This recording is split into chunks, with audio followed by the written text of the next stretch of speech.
Olu lusasazo lwendaba lusiza ngqo kumagumbi osasazo eStudio 10 kwikomkhulu le-SABC e-Auckland Park eRhawutini nazi eziphambili. Ikomishoni kaMadlanga ive izityholo zobuqhophololo obubandakanya ipolisa lolwaphulo-mthetho oluququzelelweyo elinqunyanyisiweyo uSajini Fani Nkosi otyholwa ngokutyikitya amaxwebhu okuthenga egameni lenkonzo yamapolisa eli.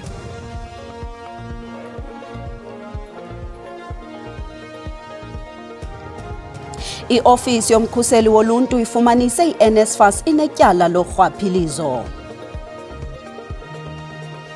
Molweni mzontsundu, singonondaba belijelo losasazo sesilungele ukuniphakela kuvimba wethu wanamhlanje ngokukhawuleza masingene emxholweni. Ikomishoni kaMadlanga ive izityholo zobuqhophololo obubandakanya ipolisa lolwaphulo-mthetho oluququzelelweyo elinqunyanyisiweyo uSajini Fani Nkosi otyholwa ngokutyikitya amaxwebhu okuthenga egameni lenkonzo yamapolisa eli. Ezinye izihlandlo zobuqhophololo zibandakanya ukuthengiselwa korhulumente waseSwatini. Ubungqina phambi kwekomishoni kaMadlanga bubonisa ukuba uSajini Nkosi osaqamele ngenqindi kwesimnyamiselo emva kokunganikwa ibheyili wasebenzisa iziseko zophuhliso ze-SAPS kuquka amaxwebhu okubhala incwadi aneempawu ze-SAPS, izigximfisi zamapolisa, ukuvula indlela yokwenziwa kweentlawulo ezibandakanya izixhobo zobuntloli ezikudidi oluphezulu. Ikomishoni ive ngemiyalezo yeWhatsApp uSajini Nkosi abonakala enceda inkampani enento kwenza nosomashishini ongasekho kweli magada hlabayo uJonathan Mswazi Msibi kwinzame zokuthengisa umashini obizwa ngolwasemzini njengegrabber kunye nobunye ubuxhakaxhaka obuxingisa uqhagamshelwano ngosasazo ngomoya. Ezi nkonzo zithengiswa kubukumkani bakwaSobhuza eSwatini. Mr. Msibi, Mr. Motsumi, Mr. Molefe and possibly Sergeant Nkosi. These three men are dealing with foreign companies to get access to grabber technology, purporting to represent a state.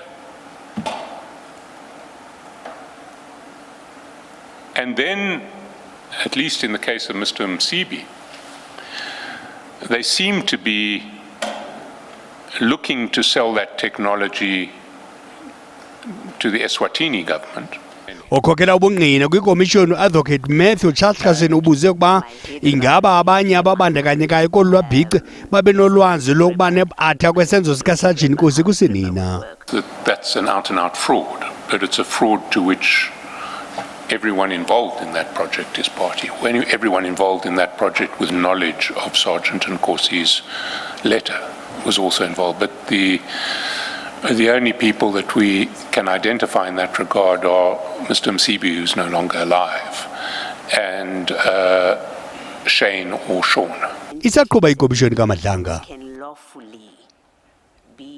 Usihlalo wekomiti yenkcitho karhulumente iSkopa uSongezo Zibi ubongoze ii-arhente zonyanzeliso mthetho ziqaphele indlela eziwasingatha ngayo amatyala neenkqubo zophando. UZibi ubalule ukuba imiba ethunyelwa licandelo elikhethekileyo lophando i-SIU kwiHawks okanye kwigunya bantu lezotshutshiso ukuze iphandwe iyatsala njengoko icandelo ngalinye liye kufuneke lithathe isigqibo ukuba isingathwa lilo kusini na inyewe leyo. Kukwavele ukuba amanye amatyala athunyelwa i-SIU kwi-NPA ayakhatywa kuba engalungelelanga utshutshiso. La macandelo ebenika ingxelo kwiSkopa. We do have a MOU between NPA, DPCI, SIU and SAPS.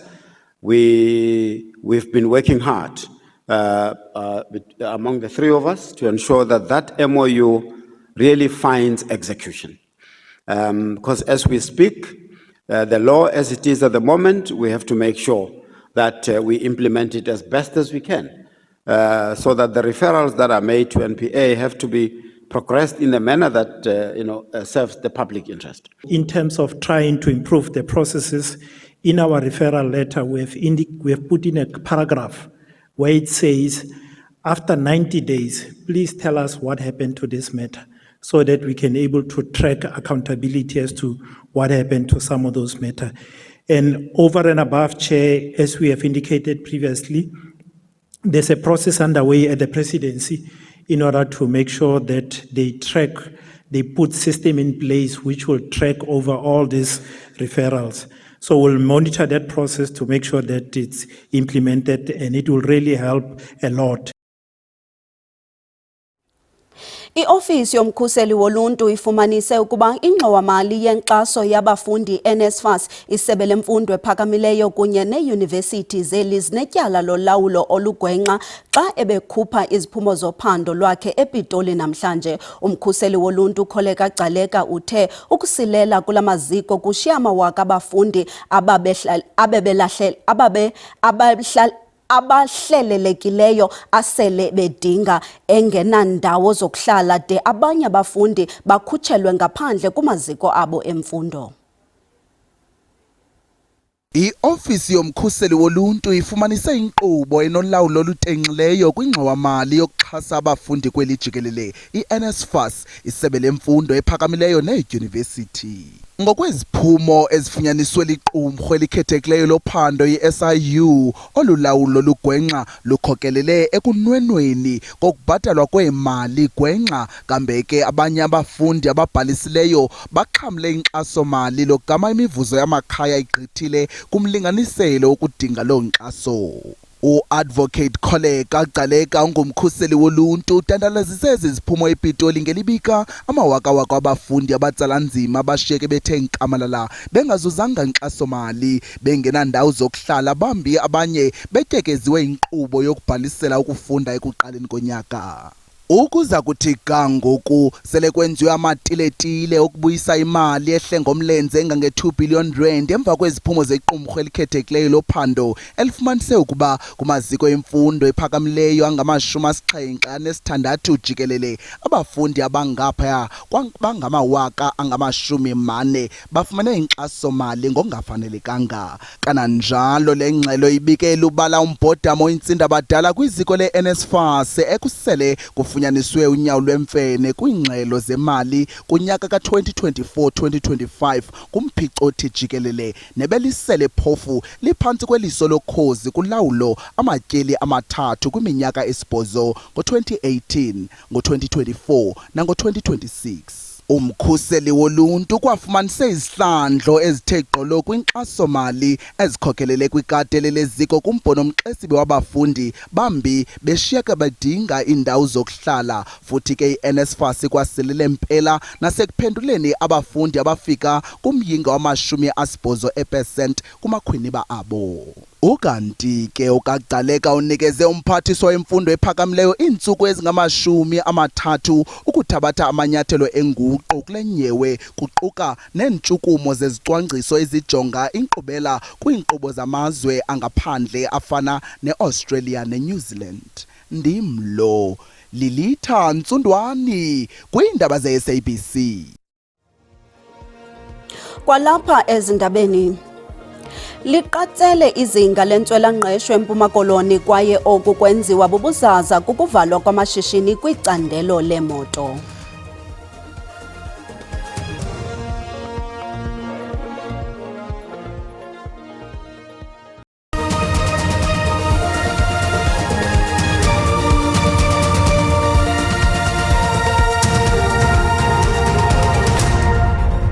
Sinamkele kwakhona sihlabele mgama. Inkundla iqalile ukuhlaba imibuzo umtyholo wesibini uAphiwe Ndende kwityala lokugetyengwa kwabantu abali-18 kwilali iNgobozana elusikisiki eMpuma Koloni. Ukanti ngoku siqhagamshelana nentatheli yethu uFundiswa Mhlekude olandela elinqaku. Fundiswa, sikwamkele, yintoni evele enkundleni namhlanje?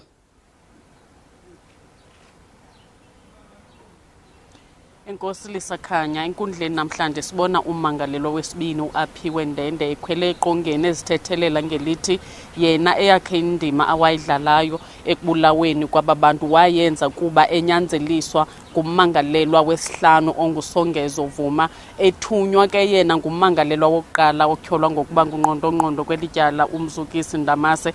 Uthi ke wayengakwazi ukungavumi ukuzenza zonke ezi zinto babesithi mabazenze eNgobozana kunye nakwaBhaca apho kwabulawa usomashishini kwanelungu le-ANC elingumncedisi Gijana. Uthi ke wade wakhonjwa nangompu kusithiwa makabulale abantu eNgobozana. Uthi ke uNdende wadubula ebantwini ababesele bedutyulwe nguSongezo Vuma ongummangalelwa wesihlanu kwelityala. Amagqwetha ke ayamxelela ukuba zonke izinto wayezenza zange anyanzeliswe kuzo ngoba yinto owayehleli eyiphila into yokwenza izenzo zokurobha, ezokubulala, ezokuphanga nokwenza ukuxhonyiswa kuxhotyiwe. Liyaqhuba ke ityala apha ngaphakathi kwaye simva esithi yena ezi zinto wayezenziswa intlungu yoba kwakuthiwa kuzobulawa usapho lwakhe, kubulawe kunye naye. Amagqwetha ke ayamxelela ukuba wayenayo into anokuyenza, mhlawumbi asuke kule ndawo wayesaziwa kuyo ukuba uhlala kuyo nguNdamase, nangona nje uNdamase wayengaphakathi entolongweni ngelo xesha kusenziwa ezo ziganeko. Kodwa ke yena uthi nokuba wayengaphakathi uNdamase, kodwa wayekhona umntu ongaphandle onguSongezo Vuma owayenokumthuma ukuba abulale kunye nefemili yakhe. Lisa, Sibulele kakhulu ke kufundiswa Mhlekude noyintatheli yeli jelo losasazo. Abahlali kwilokishi yaseNkanini eDR kwiphondo loMntla-Koloni bathi bayasokola ukufumana amanzi acocekileyo. Abahlali bagxumeka izakhiwo kulomhlaba kwiminyaka embalwa edlulileyo, kodwa abahlali bathi nangona umasipala waseMthanjeni enze izithembiso kunangoku abakawafumani amanzi. Kunzima kuPitmida kunye nosapho lwakhe uthutha amanzi mihla le ukuze akwazi ukuphila yena kunye nosapho lwakhe. Sekuphele iminyaka emine ephila le ntlalo. Umnqweno wakhe kukuzibona ehlala kwindlu esemgangathweni enemibhobho yamanzi. Uthi inzima le meko sikuyo, sonke sisebenzisa itanki lamanzi elinye. Ngamanye amaxesha ufika kugcwele kunyanzeleke ukuba ujike ubuye kwakhona. UNeliswa Sono unendlu yakhiwe ngezitena, kodwa naye njengomida uyasokola ukufumana amanzi kwaye kufuneka alinde izigadla zamanzi ukuze abe namanzi acocekileyo.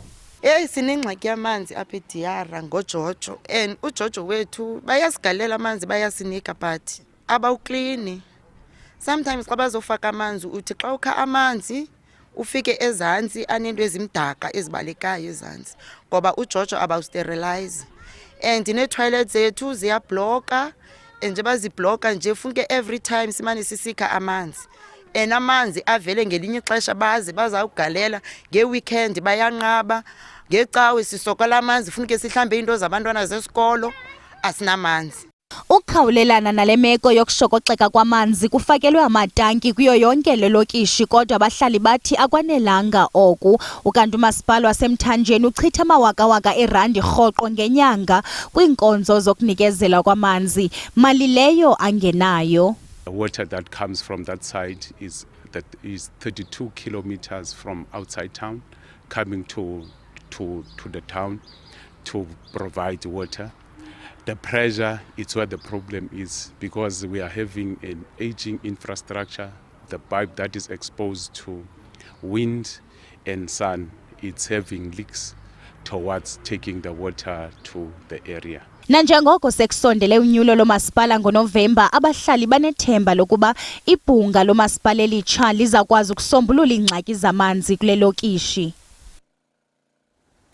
Umbutho Economic Freedom Fighters eLimpopo uthi umasipala waseVembe makathatha amanyathelo oluleko ngakumanejala walo masipala uNorman Kutama. Kukho ingxelo zendaba eziveze ukuba uKutama ufake incwadi yokurhoxa esikhundleni sakhe kulo masipala kwiveki ephelileyo, nangona kukho izityholo zokusebenzisa imali engagunyaziswanga nokunikezelwa kweziniki maxabiso ngokungekho mthethweni. Umasipala uwakhanyele lamarhe ukurhoxa esihlalweni kukaKutama esithi uthathe ikhefu. Ukutama ujongene nezityholo zorhwaphilizo ezingqamene nokutyumba kwanokuhlawula iinkampani ezingenazimpepha ezilungele ukushishina. I-EFF iphakamise lo mba emva kwezityholo zokuba iinkampani ezimbini zenjineli zahlawulwa imali ebalelwa kwizigidi ezingama-25 nkampani nganye nangona bezingenazo iimpepha ezibonisa ukuthobela imithetho yerhafu. Lo mbutho uthi ukutama kumele ohlwaywe kwaye ulawulo oluntengantengayo luchaphazela ukwanjiswa kwenkonzo.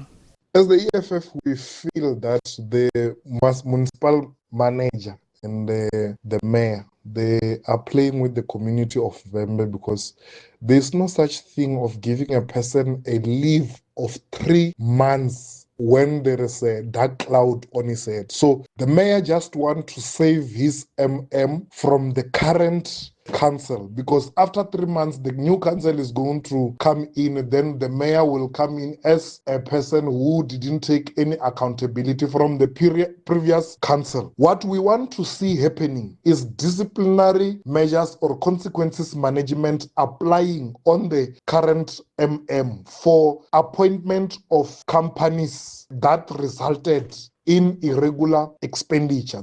Umasipala kwingingqi yaseVhembe uxelele ijelo le-SABC ukuba ukutama uthathe ikhefu ezikhawa ngawomane iingxelo zokuba ushiyile esikhundleni. Various media houses called me to say Mr. Kutama has resigned. Now we said no, we don't know. It's the matter of social media and rumors.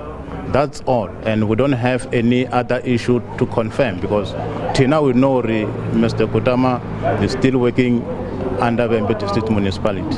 Kusenjalo abahlali baseVhembe bathi ukunqongophala kwamanzi kule ngingqi ngumngeni omandla nonganyamezelekiyo.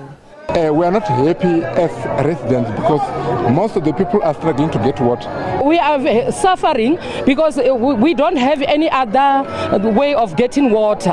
There is no streams where we can go and fetch the water. There is no rivers where we can go and fetch water that is clean. Masipala waseVhembe unyule uBailey Maputla njengebambela manager walo masipala. Abahlali abahlawula irhafu eLenase eGauteng bathi bashiywe ngasemva besithi urhulumente ugxile kakhulu kwindawo zogobityholo ngenjongo yokuzuza ivoti ngelixa indawo ekudala izinzile zingahoywa. Bathi amakhaya amaninzi eLenase ajongene nengxaki yamanzi apho bathi bafumana amanzi iiyure ezine kuphela ngosuku ngelixa izixhobo zabo zokusetyenziswa kwamanzi ziqhubeka nokubala. Sele kungaphezulu kweminyaka yesibhozo le ndawo ithwaxwe ingxaki yamanzi. I can show you in my house I got buckets of water to wash dishes. This has been now for the past 8 to 10 years where we don't know what time the water goes off, what time it comes on. Usalemiya ongumhlali osele efumene umhlala phansi nompilo yakhe iethe kodwa yonke imihla kufuneka afumane inzame zokukha amanzi njengoko kunqunguphala kwawo sele kuyinto yemihla ngemihla apha. Water comes on sometimes for about an hour in the afternoon, and like we've seen on the groups, a lot of people are working, working class people. When they come home, there is no water. Usamiye Ibrahim kunye nonkosikazi wakhe nabo baquka abo bachaphazelekayo yile meko. Sometimes we are lucky enough to have water coming up from 4 o'clock, lasting till maybe around this time 12 o'clock, and then we shut off. Sometimes, very seldom, it would come on around 7 to 8 o'clock for about half an hour to an hour, and then it's cut off again. Eyona nto ingumnqa kukuba isixhobo manani sokusetyenziswa kwamanzi siyaqhubeka sonyusa amanani nokuba amanzi akaphumi. Heater is still running, although it is closed. Abahlali bathi indawo yokugcina amanzi ekhoyo ngoku ayoneli imfuno zamanzi zaseLenase nendawo eziyingqongileyo. If you look anywhere around you, you're only going to see squatter camps built up. And our water has been somehow distributed to the squatter camps, and the influx of illegal houses being built. Abahlali baphinde badiza ukuba indawo yokugcina amanzi nexabisa i-53 million neyokhiwa kusombulula lentsinda badala yashiywa apho ingasebenzi. The new reservoir was not full to capacity to provide water due to it having leakages, even though it's new. So clearly that shows poor workmanship. I-SABC icele isixeko saseRhawutini ukuba siphendule ngale miba nangona kunjalo iinzame zayo ziye zawa phantsi. Sibulele ke mawethu ngokusiboleka kwenu indlebe kamnandi.